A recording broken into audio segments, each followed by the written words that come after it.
Have you ever been so desperate you wait for the grocery store to put those expired stickers on the food so they're marked down just so you can save a little money whenever you go grocery shopping? I definitely have. But to go to the lengths of these people on this show? I go dumpster diving in the trash of upscale grocery stores in New York. When I dumpster dive, I get the opportunity to eat really high-end gourmet foods that I would never pay for. It's unfathomable. If you can make that right there, 343 in the tank. Oh man, I don't know if we can do that. I mean, 350. 350. Okay, we got a deal. All right, man. Take care. Cool. 1164. I'm fresh to the window. Thank you. Hi there. Your total is 1164. 1164. Correct. How about I just get rid of the 64? Let's just make it $11 even. We're watching. Welcome to the world of extreme cheapskates. Now, I think one of the most viral clips from this show is the gentleman, he's at dinner with his wife. As they're leaving, as they're picking up their food, he looks to a table behind him and he asks the customers there if he could have their leftovers. I think that's the most viral clip there is. How's everything tonight, fellas? Good. Gonna be some leftovers this evening? I sure am hungry. It's a good combination.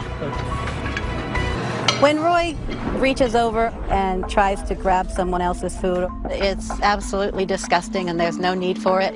Thank you, folks. I want out of there. Extreme Cheapskates premiered on TLC, the channel we all watch to make ourselves feel better about our own lives, in 2011. The reviews are as good as you'd expect. H. Summers says, "This show shames people for not spending money." And Frankie Briscoe left a review of 2 stars saying, "I think this show is the stupidity of TV shows. I would never do any of the stuff they are doing. If it was more realistic stuff, then yeah, I would watch it and learn some things. But this is definitely ridiculous. No, thank you." That's a lot of complaining. Maybe we should take a look at this and see what all the fuss is about. They're throwing off my budget completely. But it's our family dinner, so I'm gonna splurge. I'm gonna do my thing. I felt that I was going to eat like a champion. Growing up, Chinese buffets, oh my goodness, yes, that slapped. Absolutely, I'm here for it. He pulls up to a Chinese buffet. All I can see was food stacked upon each other. We were promised fine the chicken nuggets. dining. This is fine dining. Look at this. Feel the veneer of the table. You're gonna have whatever you want. Oh, buffet? You're gonna like the food here. You guys don't seem very hungry. You want to sit and talk for a while. Oh, no, we're just upset. We want to leave. Oh no! $92.28. That's literally all my That's not bad. change. He is going to pay $92 with quarters, nickels, and dimes. I've been saving for this all year. I can't deal with exact change anymore. It's 2023. Use your card. Just use it. Stop trying to count out the nickels and dimes. I understand. There's a line of people behind you. Don't stop with the change. I saved and scrimped for this money. I just thought that was the most embarrassing moment in my life. So here it is. I'm starting to count out all my change, doing my thing. My wife is standing there and she's like, I have never seen anyone pay for it with the coins. Never. Let's go. thank you for appreciating my tip. I was at a coffee shop the other day, and we were the second people in line. We were just waiting on this one guy in his 60s, and he just bought a coffee and a croissant or something. But we were sitting there for 5 minutes while he counted out his exact change, and I wanted to just shake him. Just shake him a little bit, maybe pay for it himself, but he was almost done. So, didn't want to throw him off his groove. Use your card. Just use your card. I never spend money on condiments. Anytime you go to a restaurant, just take extra when you're there. I don't waste money on condoms either, bud. I actually reuse yogurt cups. I got this from my grandma. This way, they're all labeled. Everybody knows whose cup's whose. But if we get a guest, I actually give them the big cup, so it makes them feel special. I don't put them in the dishwasher because the dishwasher wastes way too much money on electric and water, so I just hand wash them in the sink. He's not wrong about the dishwasher costs.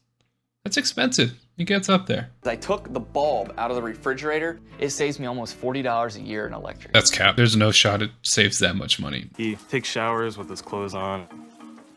By washing my clothes in the shower with me, I'm saving at least $15 a month because I don't have to use a washer, a dryer, soap. A washing machine just does significantly better than washing your clothes in the shower. You know how I know this? I've done it. I've tried just bathing with clothes on. It doesn't end well. I take that water and pour it directly into the toilet, and that's what causes the toilet to flush. This girl's kind of hot. She likes fancy restaurants and traveling. Next, easygoing, homebody, good cook. Oh, she likes camping. Oh, and she likes long walks. Long walks are free. Hi, is Brandy there? Yeah, this is her. Hey, I saw your ad online, actually. He's got a crazy look in his eye. That's really what I'm picking up here. His customers tolerate him cutting both hair and costs. Gabriella does not. To save on toilet tissue, I use 10 pieces, 10 squares every day. That's a daily routine. Barry leaves me with 10 pieces of toilet paper. Now, my payback to Barry, I leave him with absolutely nothing. I'll use all of it. If I want a drink, I make my own alcohol. One night at a bar, if you buy liquor and beers, it can run you up to $50 to $75 to $100 a night. How much is he drinking a night? I thought he was going to say maybe a month, and I was like, oh, that's low. A night? The sugar and the candy, it makes it really sweet and helps ferment it. If I go to the liquor store and buy real wine, that'll be about $15 to $20 or more. So I save a lot with doing this. Let it sit, room temperature, and there go the hooch. Barry has significantly trimmed down the $582 the average couple spends on alcohol each year. But it's actual food costs, which can eat up approximately 12% of a person's annual income. I might be really bad at budgeting, but food it's not 12% for me. I'll just leave it at that. But I got some more for you. Get burning, you feel the burn. I'm listening to my tunes. It just feels good to exercise, and I just love it. Right, here's your stuff. I see Jenny probably 2 times a week. When Jenny first came, I thought she was in the market to purchase a piece of exercise equipment. Most customers will come in and, demo the equipment maybe 2 or 3 times before making a purchase. After 6 or 7 visits, I realized that Jenny wasn't here to demo the equipment. Instead of going to gyms, I just go to these sporting goods stores for about 45 minutes a day. Just her in the background, it killed me. Oh my God, that was so funny. Going to a gym, paying for a membership. I mean, that's like $75 a month. No, 10. It doesn't cost me a $10 a dime month to work out in that sporting goods store. I've always been really cheap. And on the average, most people, they fill up their tanks once, twice a week. It can cost $60, $70 to fill up a tank. And then you go home and park your car in the garage and you may not go nowhere. So you just spend $60 to sit. Hey, can I get $3.36 worth of gas? You sure can. I hate you. I hate you so much. When I get gas, I'll only get a gallon at a time. 1 gallon of gas, 1 gallon a day, saves me money. Restricts where I go. No, you're wasting so much time, though. It's not worth it. The money she's saving, she's not saving time. Time is a lot more precious than money. Hey, welcome back. You have a good rest of your day, okay? Let me get back in. Sometimes the tenants in this building will drop stuff, and it's, kind of good to double check. You never know what you're gonna get. Got a nickel, got a quarter, and a stick of gum. As a doorman concierge in New York City, I have the key to the city. Being a doorman, it's freebie land, like 100%. I've given RJ mostly clothes, pants, some running sneakers. Okay. All right, now I look like Derek on the weekends. He just looks uncomfortable to be there. There's treasure. The average rent to live in Manhattan is around $3,900. Jeez.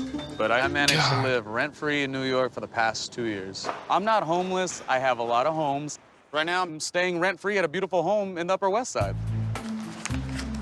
Instead of renting or subletting or whatever these other people do, I've managed to live rent-free, like from place to place, babysit, dog sit, plant sit. Is he breaking into people's homes? Is he committing crimes? I sit for everybody. I do not sublet, I no-let. The average American moves twice a decade. RJ typically house sits in over 50 places each year. It's my foundation and it's my mobile cart. I use this cart to kind of go from place. Okay, so he's just openly committing crimes. I don't think you can get this just anywhere. To place to place, you know, when I'm house sitting or cat sitting or plant sitting, I just kind of have this with me and all my stuff's in here. Everything on this cart goes with me everywhere. When you try to push the mobile cart around New York City, that's not fun, that's not easy. I get every look in the world, cars honk at me all the time. I've had my altercation with a cab or two. I keep it moving. Hey, RJ. I've been to places that I don't even think are on the map. So houseplant's pretty easy, just water as you see needed. I prefer to have somebody stay in my house whenever I leave town. In case an emergency happens, then there's somebody on site who can take care of it. Your house is in good hands. Don't even worry about it. Thank you, RJ. Bye. Bye. The rules of being a no-let, very, very simple. If you move it, you put it back. If you mess it up, you clean it up. I mean, I don't even have a permanent place to live. That's the sacrifice that doesn't allow me to certain bonds that I maybe won't have with other people. He's just homeless. Overall, this was a crazy show back in the day. Now you can go all over YouTube finding ways people are budgeting and figuring out ways to stretch $1 or even a penny. And one of those ways is by the sponsor of this video. Honestly, today the show really wouldn't stick out, even though it's still just a wild premise. It's definitely worth the watch if you feel like learning a couple tips on how to save money. Alright, well thanks for watching the video. I hope you all have a good one, and I'll see you in the next one. Bye.